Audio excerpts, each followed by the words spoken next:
শ্যামলী আর অনিকেত মিলে তার মাকে জোড়াবাড়িতে নিয়ে আসলে অপরাজিতা এবার বাধ্য হয়ে অনিকেত আর শ্যামলীকে বাড়ি থেকে বের করে দিতে বাধ্য হলো। হ্যাঁ বন্ধুরা, এমনটাই দেখতে পারবে আজকের পর্বে। বিস্তারিত জানতে ভিডিওটিতে লাইক দিয়ে চ্যানেলটিকে সাবস্ক্রাইব করে পুরো ভিডিওটি তোমরা দেখতে থাকো। গল্পের শুরুতে আমরা দেখতে পারবো শ্যামলীকে নার্স বলতে লাগলো, আপনি চেষ্টা করলে পারবেন, দেখেন একটু আস্তে আস্তে হাঁটুন। কিন্তু শ্যামলী তখন বলতে লাগলো, আমি তো পায়ে একদম জোর পাচ্ছি না, আমি তো হাঁটতে পারছি না।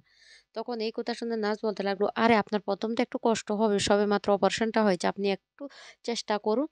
এই কথা বলতে থাকে। আর যখনই হাঁটাতে যায় তখন শ্যামলী পড়ে যেতে লাগলো। অনিকেত এসে ধরে ফেললি আর বলতে লাগলো, শ্যামলী আপনি চেষ্টা করুন, আপনার মনের জোরটা আনুন, দেখবেন আপনি হাঁটতে পারবেন। তখন বলতে লাগলো, স্যার আমার পা দুটো তো এখনো কোনো জোর পাচ্ছি না, আমি তো হাঁটতে পারছি না। তখন অনিকেত বলতে লাগলো, আরে আপনাকে ধরে ধরে কিছুদিন হাঁটাতে হবে, তারপর আপনি পুরোটা ঠিক হয়ে যাবেন। তখন সেখানে অনন্য চলে আসে। আর অনন্য এসে বলতে লাগলো, শ্যামলী আসল হলো মনের জোর, তোমাকে মনের জোরটা বাড়াতে হবে, দেখবে তুমি সুস্থ হয়ে যাবে। সবেই তো অপারেশনটা হয়েছে, দেখবে সব কিছু ঠিক হয়ে যাবে। এই কথা শুনে শ্যামলী বলতে লাগলো, আমার পাটা সত্যি কি ঠিক হয়ে যাবে, আমি কি হাঁটতে পারবো? অনিকেত তখন বলতে লাগলো, অবশ্যই পারবে। এইদিকে দেখা যায় বাড়ি থেকে মন্দার আর রোহিণী বেরিয়ে পড়ে। আর দুজন মিলে রাস্তায় দাঁড়িয়ে দাঁড়িয়ে গল্প করতে থাকে ব্যাংক ডাকাতি কিভাবে করা যায়। আর উনি তখনই মন্দার বলতে লাগলো, জানো রোহিণী, ব্যাংক ডাকাতি করতে না এটা একটা ফিলিংস মনে হয়। এই বলে ওরা দুজন যখন কথা বলছিল তখন অরুণাভ একটা হোটেলে ঢুকে পড়ে আর সেখানে খাবার খেতে বসে পড়ে। আর খাবারটা খাওয়া হয়ে গেলে সে সেখান থেকে পালিয়ে যাওয়ার সময় ধরা পড়ে যায়। আর তখন তাকে যখন মারতে শুরু করে তখন সেখান থেকে পালিয়ে যেতে লাগলে মন্দার আর রোহিণীর সামনে পড়ে। আর তখনই মন্দার বলতে লাগলো, কিরে, এটা তো অরুণাভ, অরুণাভ দাস একদম ঠিক সময়ে আমার সামনে পড়েছে, ঠিক আছে আজকে তোকে দেখাচ্ছি। এই বলে যখনই মন্দার অরুকে ধরতে যায় তখন অরু এমনভাবে ধাক্কা দেয় যে রোহিণীর কপালটা ফেটে যায়। আর তখন তাড়াতাড়ি করে মন্দার রোহিণীকে ধরে ফেলে। আর রোহিণী তখন বলতে লাগলো, এই মন্দার, আগে আমাকে না ধরে আগে উর্দদাকে ধরো, আগে উর্দদাকে ধর, কারণ সে পালিয়ে যাচ্ছে। তখন মন্দার বলতে লাগলো, চুপ, একদম চুপ, কোনো কথা বলবি না, তোর এতটা কপাল ফেটে গেছে, আমি অরুকে ধরবো, অরুকে ঠিক ধরতে পারবো, কিন্তু কপালটা থেকে তো রক্ত বের হচ্ছে। অন্যদিকে দেখা যায় শ্যামলীকে বাড়িতে নিয়ে এসেছে। আর এদিকে রোহিণীর কপালটা অনেকটা ফেটে গেছে। রোহিণীকে বাড়িতে এনে যখন ড্রেসিং করাতে গেল তখন রোহিণী ভয় পাচ্ছে। মন্দা তখন বলতে লাগলো, এই এই রোহিণী, ভয় পাবে না, লাল ওষুধগুলো লাগিয়ে দিলে খুব তাড়াতাড়ি ঠিক হয়ে যাবে, আমি লাগিয়ে দিচ্ছি। এই বলে লাগিয়ে দিচ্ছে। তখন উম, অপরাজিতা বলতে লাগলো, দেখো দেখো তিশা, দেখো তোমার স্বামী অরু শেষ পর্যন্ত আমার মেয়েটার মাথাটাই ফাটিয়ে দিল।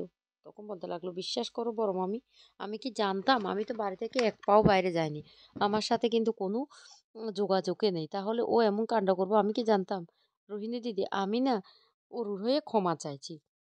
আর এদিকে মনে মনে ভাবতে থাকে, মানুষটা খাবার চুরি করতে গিয়েছে, মানুষটা এমন অবস্থায় আছে, আর ওরা এখনো গালমন্দ শুনিয়ে যাচ্ছে, যা করেছে বেশ করেছে। তখন এই কথা শোনার সাথে সাথে প্রিয়া বলতে লাগলো, এই এই তৃষা বৌদি, একটা কথা বলি, এখনো তোমার মনে হচ্ছে ভুলটা কে করেছে? ওর দাদা করেছে না রোহিণীরা করেছে? তখন তৃষা বলতে লাগলো, বিশ্বাস করো, তোমরা আমাকে কেন বিশ্বাস করছো না? আমি বলছি তো, ওর হয়ে আমি ক্ষমা চাইছি।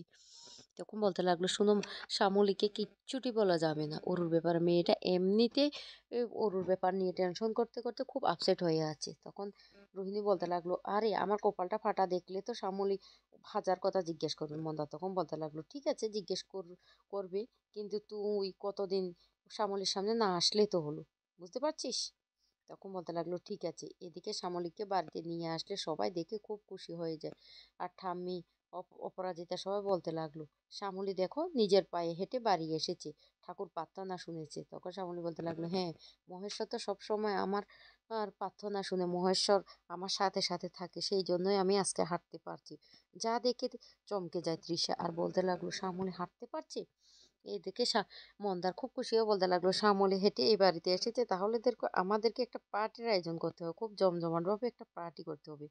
এ বলে সবাই বলতে লাগলো, ঠিক কথা বলেছে মন্দা। তারপর পার্টির আয়োজন করে সেখানে খুব সুন্দর করে নাচ গান শুরু হয়। আর সবাই একে একে নাচ করতে থাকে। হঠাৎ করে অনিকেতের মোবাইলে ফোন আসে। অনিকেত তখন বলতে লাগলো, এই এই কি, আওয়াজটা একটু কমানা, দেখি কি বলে। এই বলে অনিকেত কথা বলে শুনতে পায় তার মায়ের যে কাজের লোকটা সে ফোন করেছে, তার মায়ের অবস্থা খুব খারাপ। তখন বলতে লাগলো, মায়ের অবস্থা খুব খারাপ, আমাকে এক্ষুনি যেতে হবে।